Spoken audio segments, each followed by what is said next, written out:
Hey, this is Marcos Ramos with Ramos Power Wash. We're going to be talking about what you need to get started for a solar cleaning business. I started off with a adjustable ladder, aluminum ladder. I have a Gorilla ladder. I think it's a 26 footer. Uh, it could get you on a two-story building, but it's kind of sketchy because of the adjustment points on here. It's not necessarily like the easiest thing that feels great. Um, it bends, especially if you're a heavier set dude. What I recommend in its place is a 24-foot aluminum extension ladder. I have to get the 300-pound rated one because that's how big I am, but it feels a lot lighter than the other Gorilla ladder, and it gets on most two-story buildings. If you have anything bigger than that, or you feel like you want something sturdier, the 32-foot Warner ladder is great. Just so you know, you're gonna need to get uh, like a what is this shit called? A ladder rack if you're gonna be using any of those extension ladders. That's why the Gorilla is good if you don't have that. You can get the majority of this stuff like used if you want. Here's another good like safety add-ons if you want to add them to make you feel more secure on roofs. For example, this ladder stabilizer. You click it into the ladder, and it won't like slip to the left or to the right, so you feel a lot more sturdier getting up and down. If you have a really tall two-story ladder and you have a Warner extension ladder, these walkthroughs are really good. So you put it at the edge of the building, and then you simply just walk through. It's really nice. It feels great being able to hold something and then go down. So those are the ladders. Let's see what else we got. Let's talk about the poles. So I like to use Tucker, but there are different brands like Zero. These are probably more affordable, but the reason why I like the Tucker brand is that they kind of have everything sort of like plug and play for cleaning. The only thing I gotta say is that these starting brushes, like if you get the Tucker Junior, it's pretty small compared to the best solar brush they got. They have this solar boost, right? It's a 27-foot pole, and this is probably like 16 or 18 inches. I'm not sure what the width. 17 inches. Yeah, so it's not the biggest. The only good thing about this, the solar boost, is how small the pole is compared to the rest. So the collapsed length on the Junior is 4 feet 4 inches, and that's pretty good if you're starting off. You'll probably only get like maybe two or three panels in like landscape before you run out of like length on pole. If they're in portrait, you probably get two. So if you get like the Tucker Bravo or the Solar Boost, you'll be able to do at least like three or four in portrait before you run out of length. Compared to the Tucker 30 and the Solar Boost, they basically get the same reach, but the collapsed length is smaller. It looks like it's a foot and a half smaller. It does have more sections though, and it looks like it weighs more. If you were going to if I was going to start over again and I was going to build this myself, I would start off with a bare pole. Let's see, where's the bare pole at?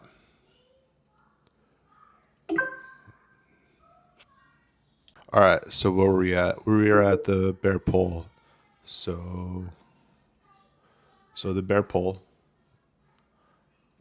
is cheaper, or it's about the same price, but I think you get better price per dollar if you're going specifically for solar. Like this stuff is really good for like window cleaning. I mean, they say that it's more for solar cleaning on these smaller brushes, but I find that it's better for window cleaning than it is solar. So if you're gonna do something for solar, I recommend the Tucker Alpha Solar 20 Honey Badger. Their naming is a little bit confusing. Like you got the Alpha Solar 20 Honey Badger, and then you got the Alpha Honey Badger XL. Like you'd think that this is bigger than this one, but in actuality, this is probably like the top of the line that they got.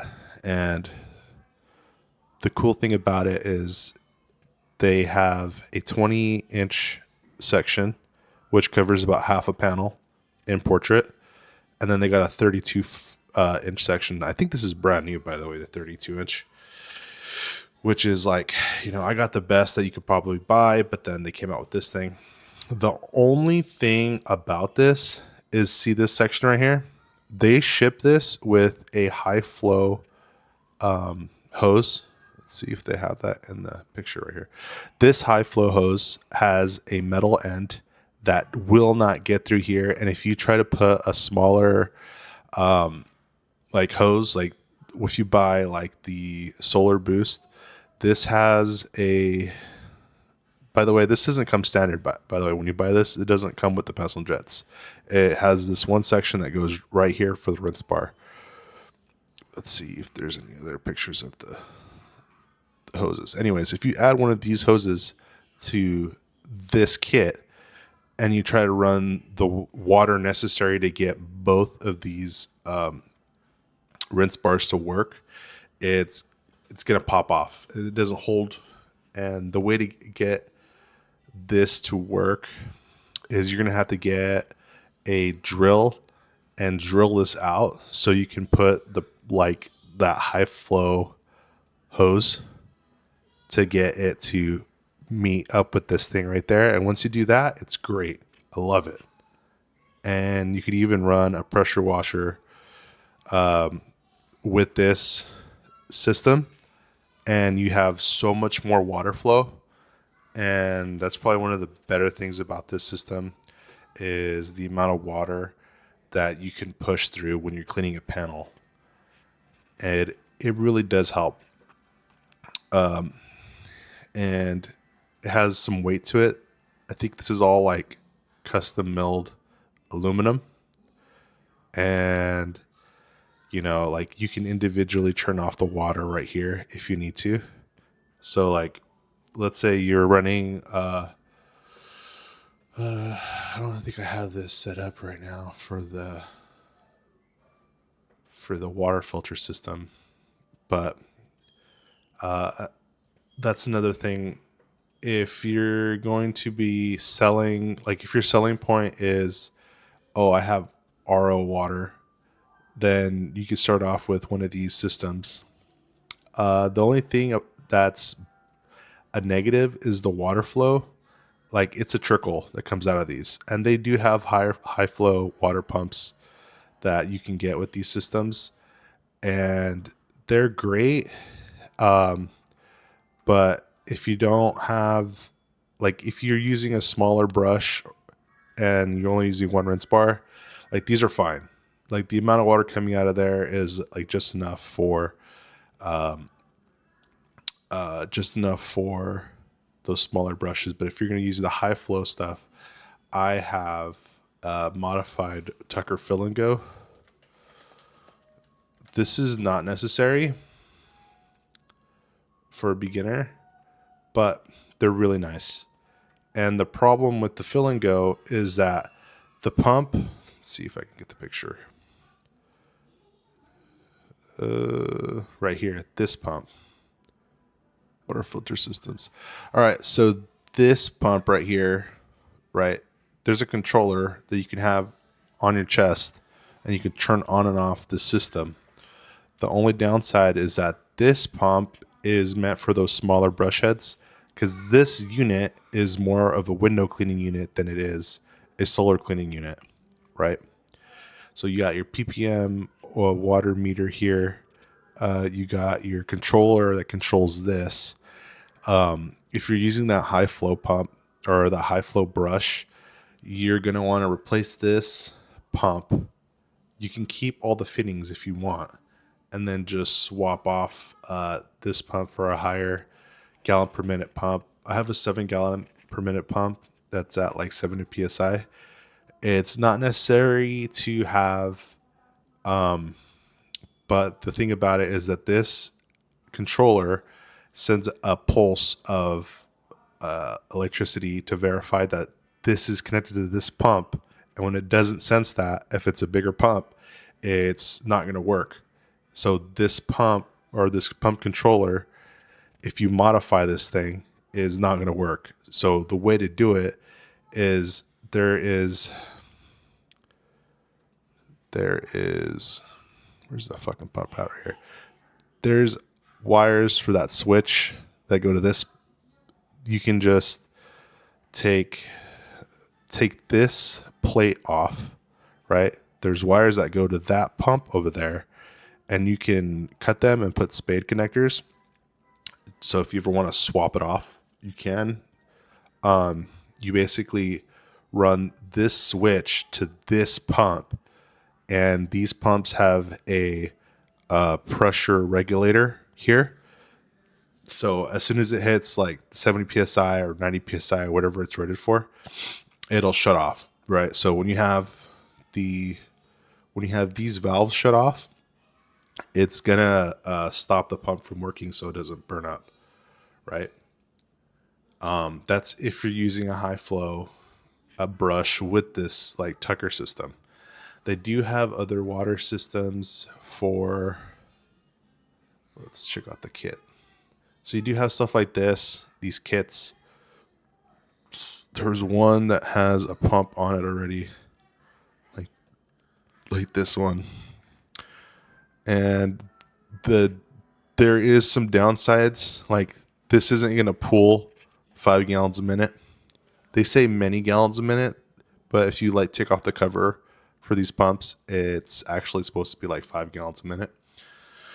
So they're not gonna pull 5 gallons a minute. So the water pressure from wherever you're grabbing water from has to be 5 gallons a minute or more, so that this system can take it further through these hoses. And Tucker doesn't like if you use one of these systems, there are like water pressure issues because of these the amount of hose right here and how it's set up on the bar. You have to unravel all 200 feet out, and then you have an additional 100 feet from your Tucker brush, and that's not like the greatest thing, but whenever you have this wrapped up correctly, it'll still push like the correct water pressure. And like if you modify it to do what I do, then this system is great because you fill up whenever you need water. You like, let's say in the morning, I hook this up to water. This is full. I go out and do a job. This will do 2 houses before I have to hook it up and start producing water. So like, I recommend one of these like Gorilla Flexzilla garden hoses. These are really nice. Let's see where we're at. So you have this hooked up. It's filling up water, and whatever you have this hooked up, you're on a roof. You got your ladder. Everything's like good. You can probably knock out a house in like 30-40 minutes, and that's pretty good compared to some of these other Um, like the junior, where's the junior at? Where the fuck's the junior? So, I like if you're a homeowner and you're like on a single story house, like this junior pole is enough. You hook it up to you can hook it up to the garden hose, even though it's unfiltered water. You can still get what you need out of this, like cleaning the panels, and not have to hire somebody. But if you have a complicated system, or there's like a steep roof, or it's a two-story house, you basically don't want to be up there. I mean, if you're deciding to do this as like a profession, then like these poles are nice. I haven't used Zero. I hear good things about them, but like I don't haven't really like researched this company. I mean, these things are lightweight, and that's what I like about them is that like compared to like any of the other like rotary brushes, like these are lightweight options. Is there a fucking big ass scrubber? Where's this at?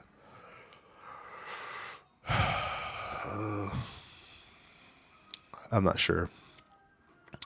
Anyways, these are good for solar cleaning and they look pro.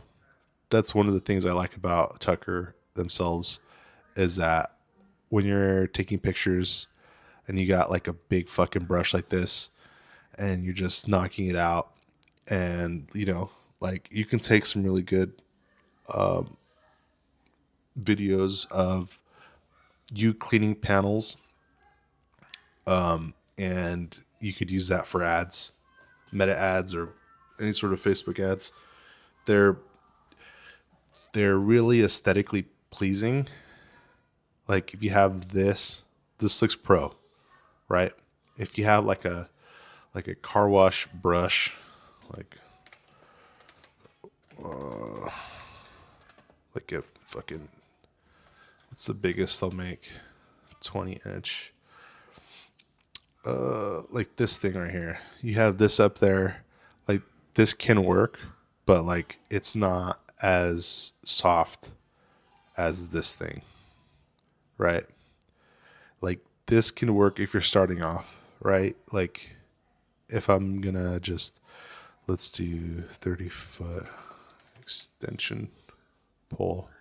If I was just gonna build something, like put something together real quick, this is a lot cheaper. But the problem with these things is, hold on. All right, so the problem with getting these like Amazon poles is that they're aluminum, so they'll conduct electricity. There is a risk of, aside from falling, there is an there is a electrocution risk near power poles, or power lines. Like that's one of the selling points behind Tucker and Zero and all these things, is that they're insulated. At least the first two sections are. So if you have any issue, like this pole is supposed, at least these first two sections are insulated. The other part of the sections are not, and that's one thing that's kind of an issue, because it's like you're running water through this pole, and there's always the potential of getting fucking zapped. So be wary of how your lines are, where your pole's going to be, where the panels are. You have to be safe. I mean, it's like the risk is there, so always be mindful of it. Don't ignore it. But it's just depending on how the house is set up. Like you should be more concerned about like ladder safety, because ladders can slip. Like having a clamp and like like a rope to tie your ladder on. and then or like that ladder stabilizer. It's just like how you want your workflow to be. All right, guys. Well, if you like the video, leave a comment, like the video, share the video. I'm gonna post some of the stuff on the description. If you're interested in getting some of this gear, if you have any questions, drop them down below. I'll be happy to answer them in another video. Yeah. All right. Have a good one. Be safe. Don't do anything sketchy. You know, like just be safe, especially if you're going to be on roofs all the time.